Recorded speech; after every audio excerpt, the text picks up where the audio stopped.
everyone to the final installment of our Baltimore, April 1861 series, Insurrection and Consequences. My name is Ranger Jimmy Horn, and I'm a ranger here at Fort McHenry National Monument and Historic Shrine, Hampton National Historic Site, and the Star Spangled Banner Trail. So this is the final installment of that 160th anniversary of the events that occurred in Baltimore in 1861, specifically April of 1861. We've had a whole slew of guest speakers do these Zoom talks, these lunchtime talks, which have just been wonderful. And I want to point out that we could not have done it if it was not for our friends group, the Friends of Fort McHenry, who have been gracious enough to let us use their Zoom account in order to make this possible. So big shout out to the Friends of Fort McHenry. I want to go ahead and introduce our guest speaker for today. He is the Director of Interpretation at the National Museum of Civil War Medicine, which operates its museum in Frederick, Maryland, as well as two satellite sites. One is the Pry House Field Hospital Museum out on the Antietam battlefield. And then the other is the Clara Barton Missing Soldiers Office in Washington, D.C. So please welcome Jake Wynn, who's going to speak to us today about Clara Barton's role with the Pratt Street riots. A few logistical things before Jake starts. If everyone can make sure that their mics are muted. And just as a heads up, we are recording this session. So if you want to keep your video off, that is more than welcome. And anyone that has a question during the program, feel free to type your question into the chat, and we will be monitoring the chat. And at the end of the presentation, we are going to do a Q&A session with Jake. So with all that out of the way, Jake, it's all yours. All right, thank you so much, Jimmy, for having me here today, and thank you all so much for tuning in. It's great to see 111 participants right now. That is fantastic. Thank you all so much for being here. I see a lot of familiar names and faces as well from folks who are supporters of the National Museum of Civil War Medicine and the Clara Barton Missing Soldiers Office Museum. So thank you all so much to our audience for tuning in, as well as all of you wonderful supporters of Fort McHenry. Thank you for being here, and thank you so much for the opportunity to present here for all of you today at the very last gasp of April, as we are commemorating the 160th anniversary of the outbreak of the American Civil War. So what I'm going to be talking about today is looking at one of the legacies of the Pratt Street Riot on April 19th, 1861, in regards to Clara Barton. Many of you are probably familiar with Clara Barton as the angel of the battlefield, as the founder of the American Red Cross. And today we're going to explore the story connecting Barton to Baltimore and the events of April 1861. And in many ways, Barton and her role as a humanitarian, her life changes forever as a result of the events that take place in Baltimore. Even though she is not a firsthand witness or a participant in the events on Pratt Street in April 1861, the consequences of that incident are going to be long-standing for her. It's going to be a transformational moment for Clara Barton, where she's going to go from being an average American woman, I would say maybe slightly above average, because she's doing some really amazing things in regards to women's rights, to women getting equal pay as well. But she was a school teacher, a government employee when the Civil War begins. But the events in Baltimore in April 1861 are going to be a transformational moment for her. So I'm going to go ahead and share my screen now and show you all. We're going to do a little bit of a Google Slides presentation this afternoon. So as was mentioned in the introduction, I am representing today the National Museum of Civil War Medicine, as well as the Clara Barton Missing Soldiers Office Museum. I have worked for these institutions since 2013, full-time since 2015. The National Museum of Civil War Medicine, our new logo is on the left-hand part of your screen, is located in Frederick, Maryland, has been open since 1996. Mission is to tell the story of Civil War medicine, its long-standing implications for our lives today. So Civil War medicine is still influencing and organizing the healthcare field today. So important stories that we're telling there. We've been doing a lot of work during the pandemic of tying the past to the present. And then on the right, you'll see the logo for the Clara Barton Missing Soldiers Office Museum. And this is actually where I'm stationed. It's a museum located in the heart of downtown Washington, D.C. It is the historic boarding house where Clara Barton lived from 1861 until 1868.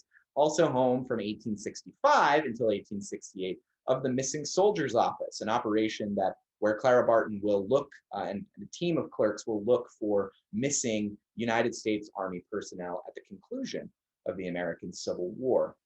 I won't talk too much about that side of the story today. We're going to go back to the beginning of Clara Barton's Civil War work and look at the inspirations that are going to lead her towards the becoming the angel of the battlefield of the American Civil War. So we're going to move on here to talk about, of course, the figure who we are going to spend quite a bit of time with today. This is Clarissa Harlow Barton. She was born in 1821 in North Oxford, Massachusetts. She is born to a middle-class family in Massachusetts. This town of Oxford and North Oxford is just south of Worcester in Massachusetts. She grows up on a farm, kind of a rural area, and she grows up as very much a farm girl, growing up with around animals, kind of a shy girl. She much more comfortable around those animals and horses than she is with people. But shortly after she kind of comes of age, is in her teenage years and is looking for opportunities to kind of go out into the world, she is going to become a school teacher, one of the few job opportunities available to a middle-class woman of propriety in 19th century America. And she is going to become, by all accounts, a fine school teacher. She is a very good teacher. She balances kind of tenderness and caring for her students, but also with firm authoritarian tendencies when she needs them most. That's going to come in handy a little bit later on in her life as well. So she's going to work as a teacher in Massachusetts public schools throughout the 1840s.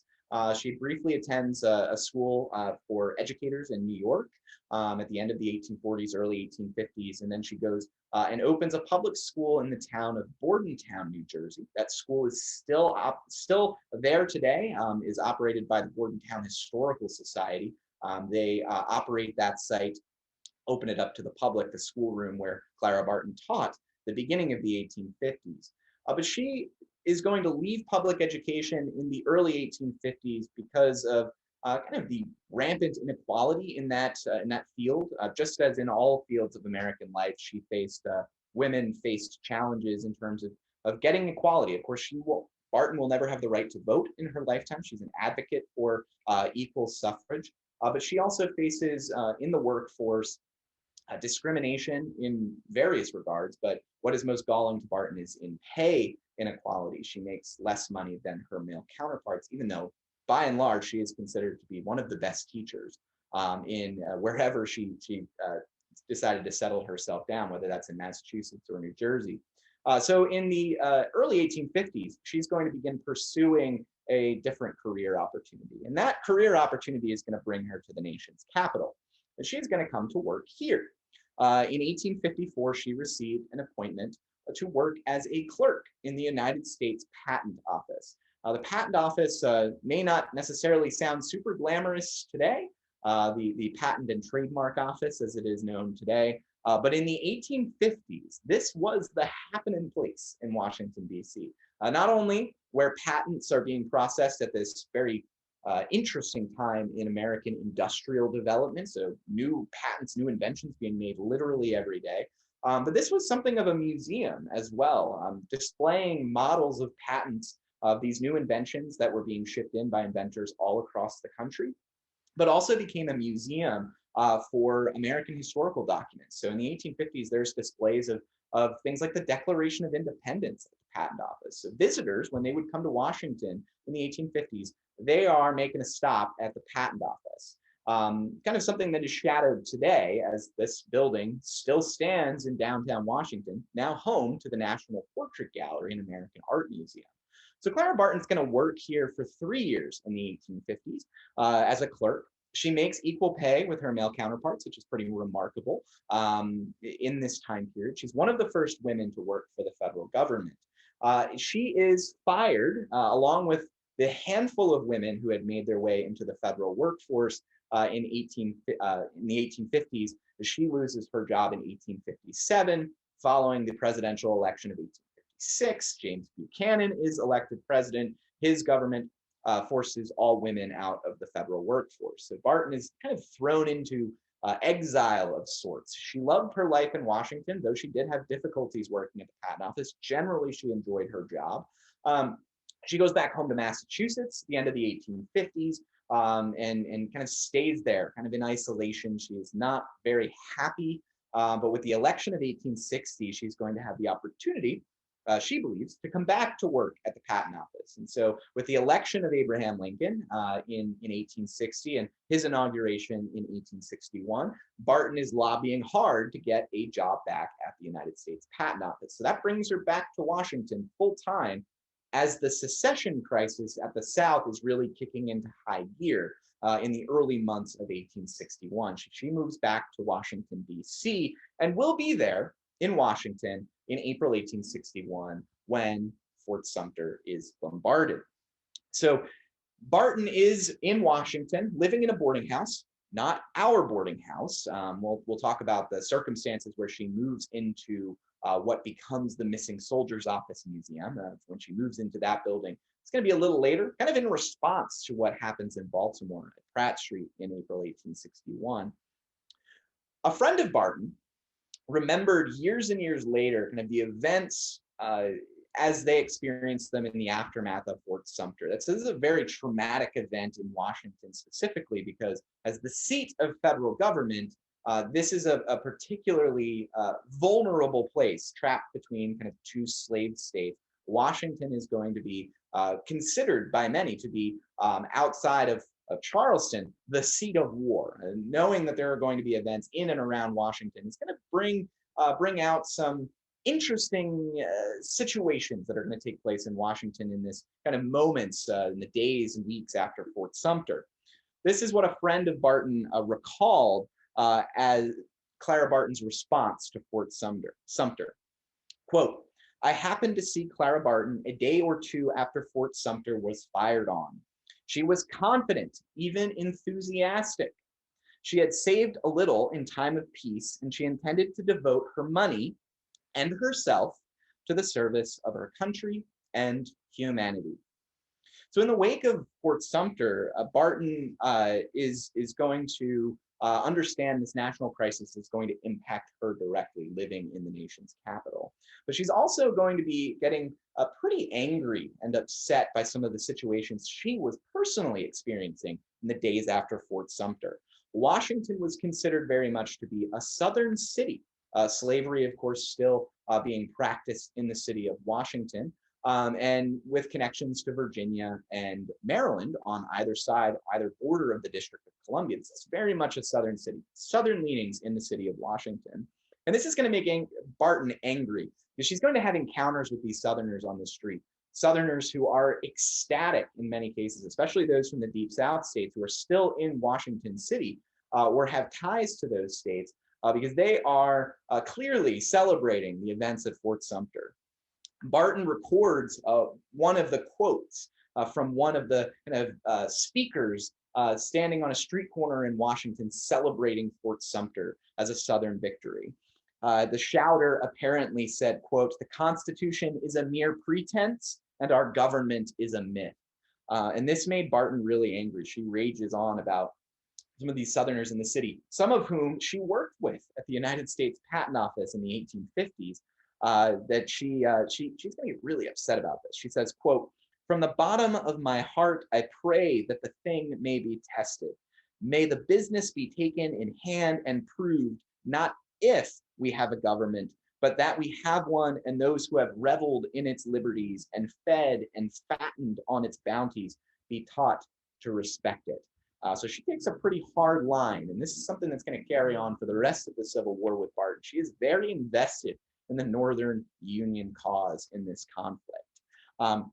As the days go by after Fort Sumter, and there's a military response and rapid militarization of the sides of this conflict, Confederates and Northerners who are coming and signing up in droves in militia companies to join the U.S. Army, Barton describes the city of Washington as growing, quote, warlike in the days after Sumter. So this is an 1861 look, kind of bird's eye view, which were very popular in the 19th century of Washington, D.C. The unfinished Capitol building right there in the front, and also can see kind of the rest of the city. This is from Harper's Weekly, published in 1861. Washington was a city that is virtually defenseless in the wake of Fort Sumter, and this is in part why Lincoln calls up for 75,000 men, which of course is to put down the rebellion at the South, but is also to get those troops to Washington as fast as possible, because Washington doesn't have many defenses. There's one fort on the outskirts of Washington, just south of the city on the Potomac River, but those defenses were all pointed downriver in case of a naval assault up the Potomac. They're not concerned. There's no defensive fortifications protecting across the river to Virginia, or from the many, many entrances into the city from the slave state of Maryland. And so Lincoln's administration, the federal government, is trying to get troops to Washington as fast as possible. Barton relays a bit of the anxiety of living in Washington in these moments. And as the days passed, she grew increasingly concerned about the city's safety and her safety personally. Says, quote, "I think the city will be attacked within the next 60 days. If it must be, let it come. And when there is no longer a soldier's arm to raise the stars and stripes above our capital, may God give strength to mine." So a pretty powerful quote there from Barton, written in the days after Fort Sumter. But troops were racing to Washington in the aftermath of Lincoln's summoning of federal troops. They are racing to Washington, and this is going to set the seeds, of course, for the events in Baltimore on April 19th, 1861.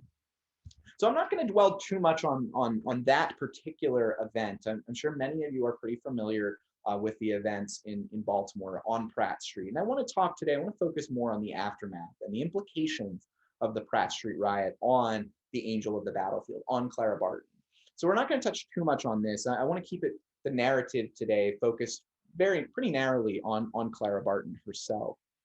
She learned of the events in Baltimore on Pratt Street just minutes seemingly after the events took place. Word comes to Washington, D.C. that there has been bloodshed on the streets of Baltimore, that Massachusetts soldiers had fought with citizens of Baltimore on the streets as the trains were being changed as these troops were coming on to Washington. And this wasn't the first bloodshed. There was soldiers passing through Baltimore the day before on April 18th, Pennsylvanians who also received quite a welcome from the citizens of Baltimore, displeased very much to see federal troops coming through the city, Northern troops coming through the city. So with bloodshed on the streets of Baltimore, news of the events on Pratt Street flashed forward to Washington. And so the citizens of Washington are aware, including Clara Barton.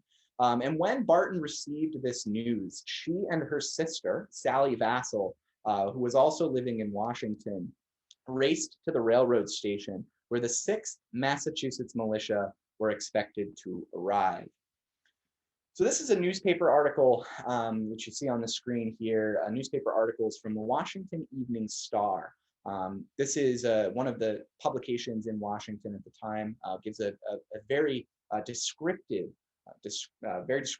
description of the events in Baltimore on April 19th and their arrival of the Massachusetts troops in the city.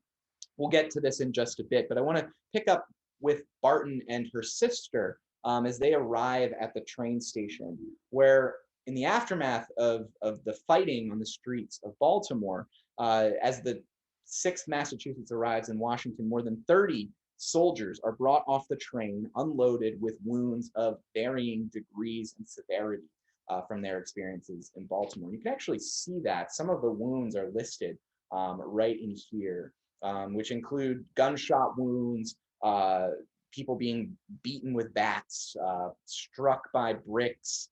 These are wounds that are not going to be typical of those seen during the Civil War on battlefields, but very much representative of what happens when a crowd of people with any weapon they could bring to hand is going to be used against these soldiers. So you can see some of these wounds again right in here if you want to read those and look at those in more detail. Barton later writes of this moment as she's at the train station that she felt compelled to action immediately. She is among a crowd of hundreds of Washingtonians who had gathered at the train station. But she has a moment, and this moment is going to be incredibly important in the transformation of Clara Barton from former school teacher, government employee, into humanitarian, battlefield nurse. This moment comes when those soldiers are unloaded from the train and she recognizes them. She says, quote, "Among the soldiers, I recognized my own early associates. We bound their wounds and fed them." Barton's earliest biographer, shortly after Clara Barton's death, a gentleman named Percy Epler is going to write a biography of Barton that uses a ton of primary sources, many of which reside in the Library of Congress's collections today. Epler specifically mentions two members of the Sixth Massachusetts that Barton knew and knew very well. That would be Sergeant J. Stuart Brown and Private Joseph M. Dyson. These soldiers and others from Company G of the Sixth Massachusetts Militia were from Worcester County, Massachusetts, the Worcester Light Infantry. That unit included many men from Worcester County, the same county where Barton grew up, and from her hometown of Oxford and North Oxford, Massachusetts. So she knew these men as they're getting off the train, whether they be wounded or just soldiers who are battered by their experiences in Baltimore. She grew up with their families. In some cases, she had taught them in school. So she is personally invested in what happens to these men. She's personally invested in the events that had taken place because she knew these men. She knew who these people were. She grew up with them. And so this call to action is going to really change Barton's life. 39-year-old Clara Barton, this is the moment when her life is going to change forever. And she doesn't necessarily recognize it at the time. Of course, how would she know how the Civil War is going to develop and evolve from this moment? But when we look back, this is the moment. The train station in Washington, D.C., and the evening of April 19th, 1861, this is the transformational moment that is going to create Clara Barton, the global figure. So as all of these events are happening, I want to give a description from the Washington Evening Star, which you can see over here to the left, and I've excerpted some pieces, but I think it does a really good job of describing what it was like to be there at the train station when the Sixth Mass arrives in Washington. This is what the Evening Star's reporter writes on April 20th. Quote, "This town was very much excited, and the streets were blocked up at every corner. Gradually, as the hour for the train to arrive drew near, a crowd formed at the railroad depot, completely encircling the building. About 5 p.m., the whistling of the engine as it approached the city gave assurance that the railroad track was not torn up, as had been generally apprehended. Presently, an engine bearing a signal flag rounded the bend at H Street and came to the depot. The engineer, in reply to the 1,000 questions, replied that the train containing troops was following. In about 5 minutes, the regular passenger train arrived, and immediately following it, the extra train containing the military. The train stopped just outside the depot, and the troops disembarked, formed in column, marched through to New Jersey Avenue, and thence to the Capitol, entering the rotunda at the East Portico. They were followed by the crowd, which had now swelled to several thousand, who cheered the troops vociferously as they passed up the street." Now, Barton and her sister Sally were among the others, along with others, helped to bandage and rebandage the wounds of those who had been bloodied on the streets of Baltimore. And those who were wounded, the 30 or so who were wounded, were taken to really the only medical facility that existed in Washington before the Civil War. what's known as the E Street Infirmary, a few blocks east of Barton's place of employment at the patent office, presently the location of the National Building Museum, what was the pension office after the Civil War. That's where the E Street Infirmary stood, a small facility, a small hospital that would be very quickly overwhelmed by all the patients who are going to be brought to the city at the beginning of the Civil War. So, as was mentioned previously in that excerpt, in that quote from the Washington Evening Star, the troops do go to the United States Capitol building with no suitable quarters for thousands of soldiers descending on Washington in the weeks after Fort Sumter. Soldiers are quartered in the United States Capitol building, which, as you can see from this photo from earlier in 1861, is yet unfinished. And so it's somewhat of a construction site in addition to the nation's capital. And so inside, troops are going to be put anywhere and everywhere. There's troops directly under the unfinished rotunda. The House of Representatives, the Senate chamber is going to be used. The basement is going to be turned into a bakery to make bread for all of these soldiers who are quartered at the Capitol and on the Capitol grounds. This becomes a barracks for these soldiers who have raced to Washington to defend the Capitol. They're going to be sleeping in these buildings. They're going to be eating in this building. Their lives are going to revolve around the United States Capitol, including the Sixth Massachusetts. As was mentioned before, they're going to enter through the East Portico, which is where just a month and a half earlier, Abraham Lincoln had been inaugurated as President of the United States on the eastern side of the Capitol. So let's take a look inside the Capitol. And this is a sketch from Harper's Weekly as well. And we can see soldiers inside the Capitol Rotunda. Again, you can see kind of to the left that this is a construction site. You can see some scaffolding, some stairs leading up to towards what is a construction site at this time. You can also see all of the soldiers in here just kind of lying about, standing about. Again, their lives of these soldiers who had raced to the Capitol is contained within the walls. Of course, the building is not intended to be used for a barracks for quartering soldiers. We have just been working on a video about the U.S. Capitol's time during the Civil War as not only a barracks, but as a hospital in 1862. There's fantastic quotes from the architect of the Capitol who's overseeing this construction project about how these soldiers who are quartered inside the Capitol building had essentially destroyed the building and significantly delayed the construction process because of the repairs that were going to need to be made. Again, because this building, even though it's unfinished and still under construction, is not intended to be used for this purpose. And it becomes very clear that it is problematic to use the Capitol as such a structure. So let's center ourselves back to Clara Barton in this moment. Barton had been galvanized to action. Her first humanitarian mission had begun in these early weeks of the American Civil War. She went to visit the wounded of the Sixth Massachusetts at the E Street Infirmary, helped to gather supplies, rebandage wounds, spend time with those wounded soldiers, just kind of overseeing and seeing how they're being cared for and giving them anything that they may have needed. She also will track the soldiers of the Sixth Massachusetts to their encampment inside the Capitol. The Sixth Massachusetts is going to be quartered in the United States Senate chamber. And so Barton is going to visit them there. She's going to have some interesting experiences, and she writes about them. As she comes into the Senate, she recognizes again friends who are in the Sixth Massachusetts. She was asked to read a copy of the Worcester Spy newspaper, which is from Worcester, Massachusetts, again, very close to Barton's hometown. She's asked to read excerpts from the Worcester Spy to the troops who are assembled again in the Senate chamber. And she's going to address and read newspaper articles from the United States Senate chamber, from the front of the chamber, in the vice president's chair.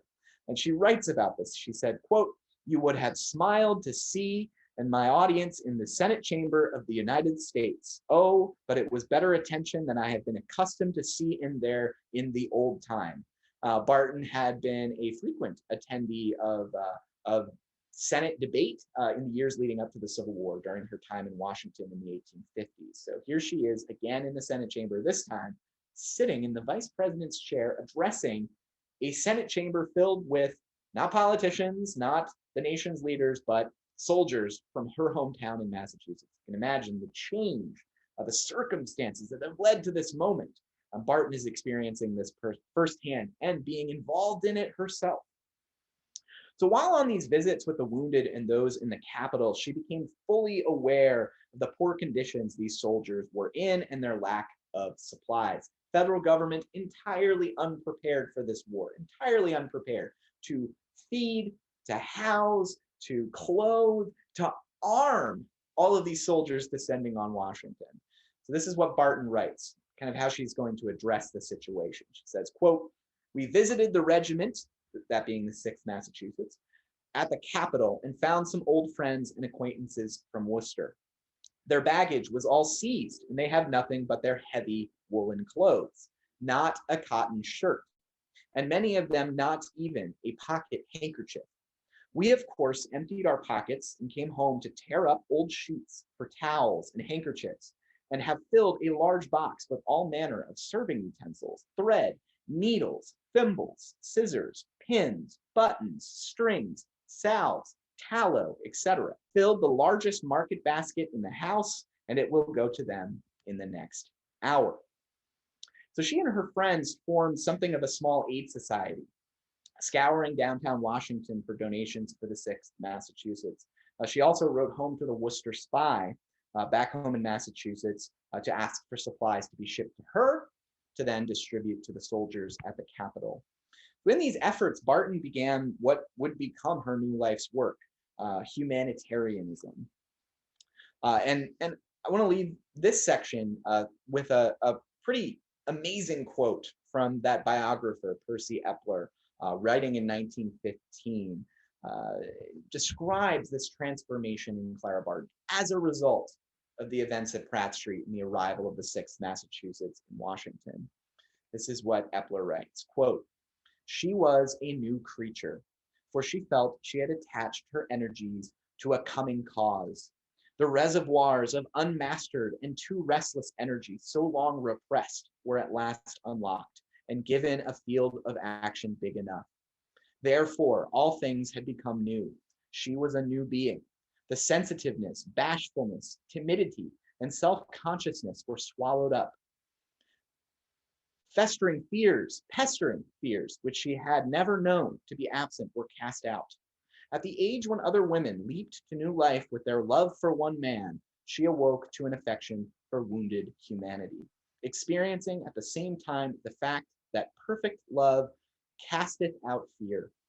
With the smart of a country's opening wounds upon her, pressure was given at last sufficient to give control, a task great enough to engulf self, and concern for others, mighty enough to release the passion for service." Barton has a new mission. Barton has a new role to play, and she is going to need a new place, a new space for her to fulfill this role, because her efforts, her relief work is not going to be limited to just the 6th Massachusetts residing in the Senate chamber in the spring of 1861. Her efforts are going to grow to care for all Massachusetts soldiers pouring forth into Washington in the aftermath of Fort Sumter, in the aftermath of the events in Pratt Street in Baltimore. And her work is going to begin moving to all Union soldiers, to all U.S. Army troops in and around Washington. She needs a new space for all of the supplies she is gathering. People are sending her packages of goods, money to invest in purchasing goods needed by the soldiers, clothing, food, medical supplies, anything a soldier could need. Clara Barton is beginning to gather in the spring of 1861. She was living in a small boarding house elsewhere in Washington. She needed more space to store all of these supplies. And so she is going to turn her eyes to downtown Washington, just a few blocks away from her office at the patent office, from where she does successfully get a job in the spring of 1861 at her former employer. She moves to this street. This is 7th Street in downtown Washington. This is 7th and D Street, just a block away from the building. I'll show you in just a second where Barton lived. This is the only wartime photograph that we believe exists of the boarding house where Clara Barton lived. It is not in the center of this photograph. This photograph is explicitly taken in May of 1864 to show Alexander Gardner's photographic studio. Gardner, the photographer who takes the famous Dead of Antietam photographs in 1862, other photographs on battlefields across the war zone that are very famous to all of us today. This is where Gardner's studio was focused. And actually, Matthew Brady's studio, where he takes all his photographs, is actually just to the right, just off screen here in this photograph. But just up the street, just north on 7th Street towards E Street, is Clara Barton's new home. It's going to be this building right here with the awning sticking out.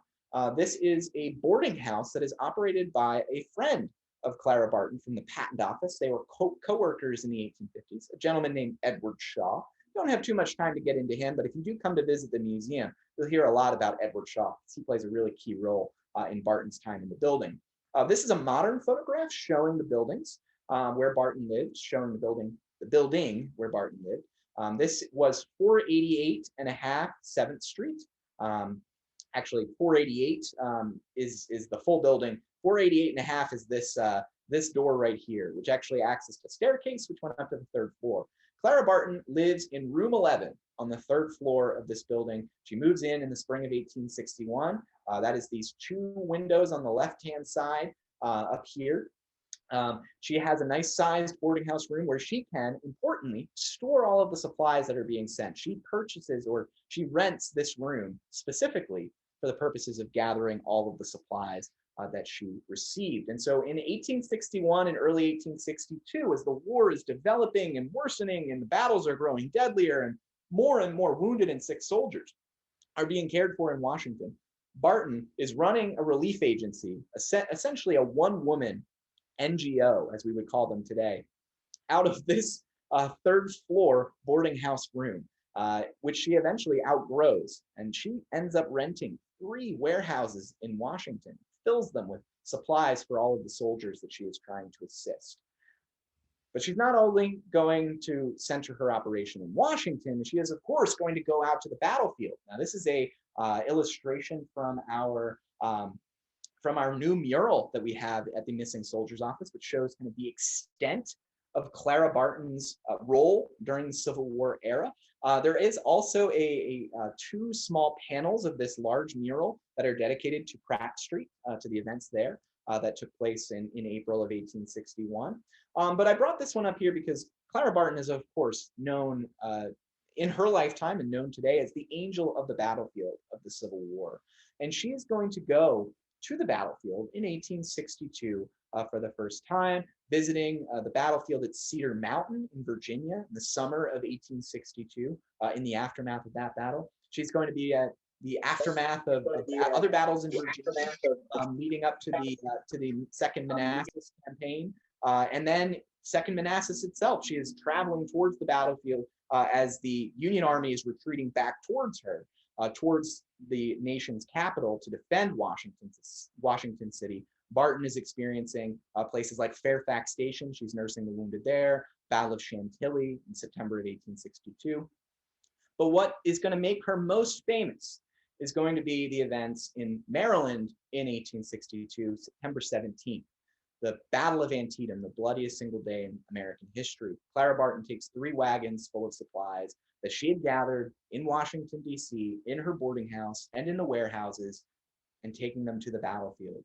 Showing up at a field hospital as the battle raged near the famous cornfield at Antietam. She has a field hospital very close to the fighting, hospital where she was coming under fire. She is very close to being wounded herself. A bullet went through the sleeve of her dress, according to Barton, during the course of that battle. She nurses the wounded, brings in her supplies, and assists in any way she can. And in the aftermath of that battle, one of the surgeons she worked with, a gentleman named James Dunn, a surgeon from Pennsylvania, wrote a very famous letter home to his wife that subsequently was published in northern newspapers that called Clara Barton the true heroine of the age, the angel of the battlefield. And the moniker stuck. Barton kind of loved it. She's a good marketer for herself.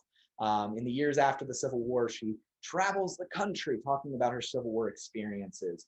She understood the power of this name, Angel of the Battlefield. And if you go and visit her grave in North Oxford, Massachusetts today, you'll see Angel of the Battlefield on her gravestone. She understood the power of this name that had been attached to her. And it's going to carry with her for the rest of her life and right up to today.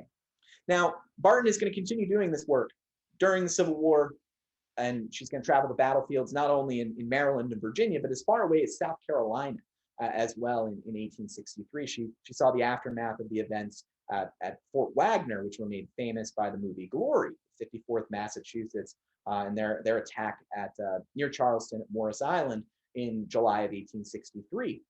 She's a firsthand witness to that, and a battlefield nurse working with the wounded of those soldiers who were wounded in that fight, white and black.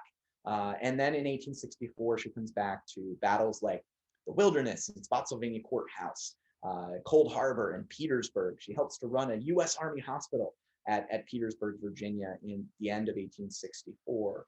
This is a woman, it bears noting, had no nursing experience before the American Civil War, no relief work experience, no humanitarian experience before the outbreak of the American Civil War.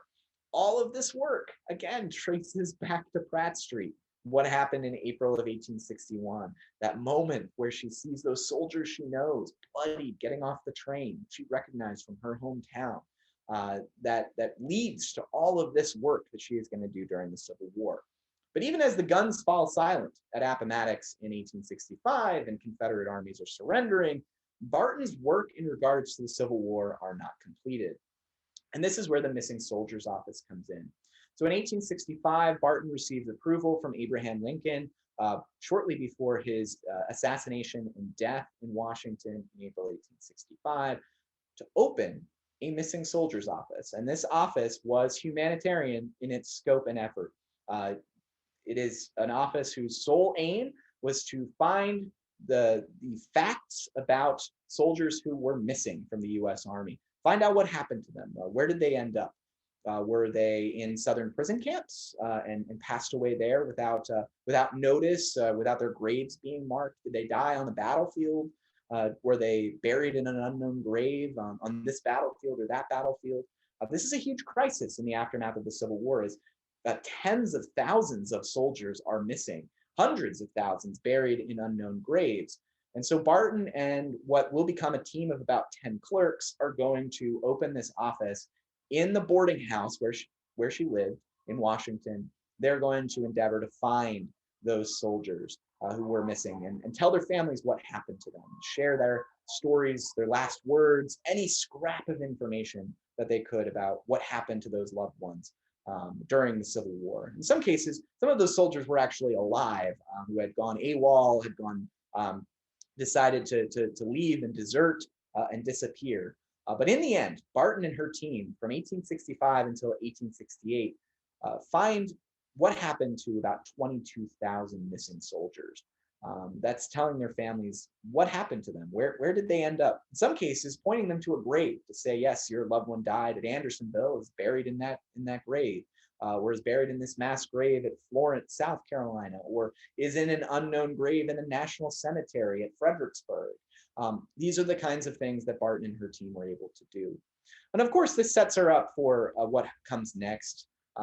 Humanitarian skills that Barton is assembling, that she has been assembling since Pratt Street, are things like gathering supplies, coordinating and communicating with people on far away from the scene of a war or a disaster to send supplies to them, fundraising, getting out the word about your operations, the kind of public relations side, again, with that Angel of the Battlefield moniker that she carries with her.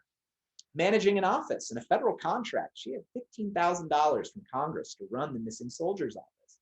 All of this work leads her towards her most famous work in the decades after the Civil War, founding the American Red Cross, which she will operate she helps to create the American Red Cross in the 1870s and becomes its founder and first president in the 1880s, runs it for 22 years, responds to disasters around the world, not just here in the United States, and becomes arguably the most famous woman anywhere on the planet. Before her death in 1912 at the age of 90, Barton is universally known across the world because of her humanitarian work. And again, come back to it. All of that started. The Clara Barton that we know today as the founder of the American Red Cross, as the angel of the battlefield, all of this can be traced back to the events of April 1861 in Baltimore and in Washington. And Clara Barton, again, having that transformational moment, that moment where she is compelled to action to help the people in front of her that she knew. And that work grows and grows and grows to Union soldiers, then to the people of the United States, to the people of the world. That Red Cross that she formed, of course, still doing work today. And not only the Red Cross, but many, many other organizations and individuals working across the world in a humanitarian form, whether they be attached to organizations like the Red Cross or whether they are acting themselves, can trace their work back to Clara Barton and what she did during the Civil War. And of course, that all goes back to Pratt Street.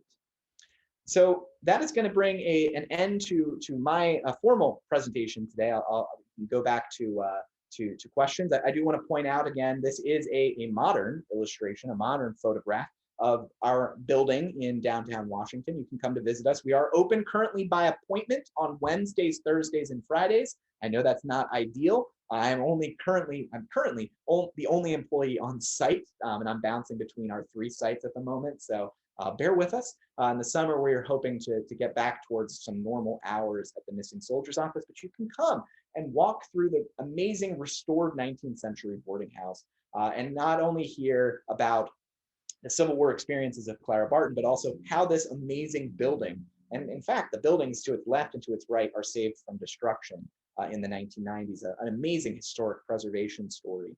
And then finally, too, if you have not yet had the opportunity to come to the National Museum of Civil War Medicine in Frederick, Maryland, highly recommend you come out and do that.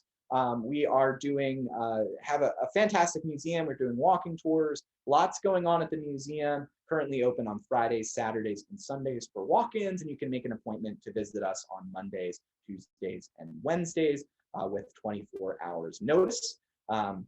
Again, highly encourage you to come out. We're also doing programs like this online. You can visit our website, civilwarmed.org. I'll drop that into the chat section in just a bit. So with all of that being said, I'll throw it back over to Jimmy. Thank you so much, Jake. Always really interesting and incredible how an event that isn't necessarily the most talked about event in the Civil War can have such a truly massive impact on an individual that is so well known, such as Clara Barton. And so I think this was a great way to close out our 1861 April Pratt Street Riot programs, talking about the legacy of it, and one of the biggest legacies being this sort of positive one, and starting the life of one of the most important caregivers in our nation's history. I'm going to go ahead and go through. We have a lot of questions coming through the chat right now, so I'm going to go ahead and start reading through them so Jake can answer them for us. So June asked, was her Bordentown school segregated? Ooh, that is a really good question that I don't know the answer to. That one I will direct to the amazing folks at the Bordentown Historical Society. I'll actually reach out and ask them. That's a really great question. Barton did grow a school from about 6 students to several hundred students, but I don't know anything about who those students were. That's a really great question, and I bet you that the folks at Bordentown Historical will know. They've done an amazing job of preserving that space and also of telling the Clara Barton story as it pertains to Bordentown. So I don't have the answer for you, but we'll look into that because that's a really great question. Jan asked, did Clara Barton coordinate her efforts with those of the U.S. Sanitary Commission and the U.S. Christians Commission? A great question, and one that oftentimes comes up on our tours and in our programs. She worked alongside many of the folks who worked with those organizations. Places like Fredericksburg in 1862 and in 1864, she will work alongside the Sanitary Commission. But she is very independent, fiercely independent. And so instead of working for a large kind of more bureaucratic, although I will say that the Sanitary Commission and Christian Commission are a lot more nimble than the federal government was in their response to battles and to crises, health crises specifically during the Civil War. Clara Barton fiercely guarded her independence and did not want to fall under the command of any of those other relief organizations. So she cut her own path and will work as an individual. She'll have a small clique of followers that will often go with her to the battlefield, kind of a fascinating range of characters who will go with her, but she's operating independently, and she fiercely guards that independence. Jennifer asks, what was the address of the boarding house? Is it 488 7th Street? That was the boarding house. That was the boarding house address in the 19th century. 488 was the building, which was a jewelry store and had professional offices on the second floor. And then 488 and a half was the boarding house. Those addresses were changed in the late 19th or early 20th century. The modern address is 437 7th Street. That address change is in part why the building actually ended up being forgotten about. The boarding house connection to Clara Barton was almost lost to history and the building almost torn down. But I'll encourage y'all to come and visit the museum or check out some of our programs on YouTube if you want to know more about the kind of preservation story, the recovery of the site, thankfully not torn down in the 90s. Jan asked, did her work on the missing soldiers office predate her efforts at Andersonville? They run together. So the missing soldiers office is really kind of comes together in the spring of 1865 as the war is ongoing, but doesn't really get started. Now, Barton's working as an individual just after the Civil War. She has approval from Abraham Lincoln and then gets approval from Andrew Johnson. But she's not really doing a lot because she doesn't have a lot of money available to her. So she doesn't have a lot of resources, but she is recognized by the federal government as operating this office. And so she accompanies the US Army expedition to Andersonville. And that's where she's going to really get introduced to some of the contacts who are going to be helpful to her in the years to come. She'll come into communication with a gentleman named Dorrance Atwater, who in the history of Andersonville Prison and the Missing Soldiers Office is a really crucial person. It's a very long, complicated story, but Atwater and Barton are going to work together to identify, along with the US Army, most of the dead at Andersonville. And that group, nearly 13,000 men who died at Andersonville, Barton, Atwater, and the US Army, well, US Army kind of assists in this. Again, it's a complicated story, but Andersonville really is Barton's entree to introducing the Missing Soldiers Office to the American public. And in 1866, with $15,000 from Congress, Clara Barton is able to actually open the office, hire a staff, and really dig into the work of finding missing soldiers. So again, it's kind of a complicated story, as many of the stories are with Barton. And again, another place I'll point over to our YouTube channel. We have videos that kind of get into the specifics of the Missing Soldiers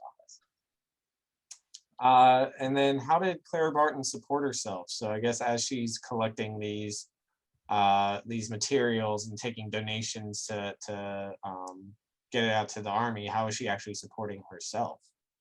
A great question. She is not wealthy. Many of the other organizations like the Sanitary Commission, the Christian Commission, are going to have wealthy backers who will support the efforts of the individuals who are working with those organizations. Barton doesn't have that, so she is living very much off of what is being donated to her. The supplies, the food, the money that's being donated to her. She is able to kind of get by with that. She is drawing throughout the Civil War, right up to almost the end of the conflict, drawing a salary from the patent office. How that worked, I don't really know how she was able to continue getting paid, because there are vast stretches where she continued getting a paycheck despite being hundreds of miles from Washington. She did have some help from her landlord. I mentioned him a little bit, a guy named Edward Shaw. This is a friend of Barton's from her time at the patent office in the 1850s, a native of Massachusetts as well. He rents out the room to Barton during the Civil War, and also is going to help her continue to get that paycheck by doing some of Barton's work, a work that is supposed to be delegated to Barton to complete. Shaw will help Barton by completing some of that work at night. He'll stay for extra hours, so Barton can continue to get that paycheck, get the support there. But Barton is very much living hand to mouth during the Civil War, during all of this efforts. And as that one quote mentions, she had a little bit of money saved at the beginning of the war. She dumped all of herself, her means, limited as they were, into the Civil War relief work. That became really her full-time job, even though she was not getting a paycheck from the federal government or from any relief organization to do it. We have someone here asking for an email contact for the Missing Soldiers Home. If you don't mind putting that into the chat there, Jake, that would be absolutely. I will do that. That would be myself. So you all have my email if you would like, and happy to chat with anyone after this program as well. I'm also going to drop in to the chat section. Email first. Voila! I love virtual programs. This is just great. There's my contact information. And then I'm also going to drop in our website for Civil War medicine and the Clara Barton Museum. So you can go and find more information about us there. And while you're doing that, someone asked for us to please explain why the riots were able to happen in the streets of Baltimore and not the railway. I can answer that really briefly. The short answer is that southern cities' railways did not connect going all the way through the city. So Baltimore, being one of the northernmost southern cities, was one of the ones designed in that way where the railways don't connect, so you don't have this continuous railway to Washington, D.C. when the troops are coming from Massachusetts. So they have to actually stop, get off the train, and then march to Camden Station, where modern day Camden Yards is, and get on a train there to go to Washington, D.C. So the short answer is the railway didn't connect, so they had to march through the city, which is why the riots happened on the streets. Jake, you're getting a lot of love, a lot of people thanking you for the program here. Let's see if we can find a few more questions. We've got some great personal stories, people doing their own research on the Sixth Massachusetts. Definitely some great stuff. Is the Park Service man wearing a mask while on the Zoom due to others in the room? The answer is yes, there are others in the room. So we are following our safety protocols to make sure that we are wearing our masks and being as safe as possible. So I like that new moniker for you though, Park Service man. Park Service man. That sounds like a superhero. I love it. All right. So it looks like we have any biographies you suggest? Ooh. Yes. So I did mention, I didn't mention the modern biographers, and I'll get to those in just a second. One that is accessible, that I quite like, just because it is a collection of primary sources that you can actually get for free online through Google Books, archive.org, Happy Trust, is by Percy Epler. I don't have the name of the biography, but if you look up Percy Epler, Clara Barton in Google, you'll find the Google book. It's from 1915, about 3 years after Barton's death. Great collection of primary documents, kind of collected in a narrative form, which does a really great job of telling the Barton story. But there are three really great biographies of Clara Barton. We have A Woman of Valor by Stephen Oates. There is Professional Angel by Elizabeth Brown Pryor. And then there's a new one, which I quite like, that is much shorter than the others, specifically addressed to Clara Barton's Civil War work. And that is by Don Fons. It is called Clara Barton's Civil War. And that one takes actually a really interesting tack, which is kind of myth busting about Barton, because all of the biographers prior to Don Fons taking a look at Barton, take Clara Barton's word for a lot of things, and use a lot of decades old documents and sources after the Civil War. So Clara Barton's given a speech in the 1880s, and she's talking about her time at Antietam, and she's standing between the battle lines, and she stands up as bullets are flying every direction. She stretched the truth on a lot of things. And unfortunately, the Oates biography, the prior biography, take Clara Barton at her word for a lot of it. And Don Fons kind of pulls it back and says, okay, she did a lot of really cool stuff, but there's a lot of myth here. We need to wade through that. We need to look at the historiography. We need to look at all of the different kinds of sources and what those sources say about Barton.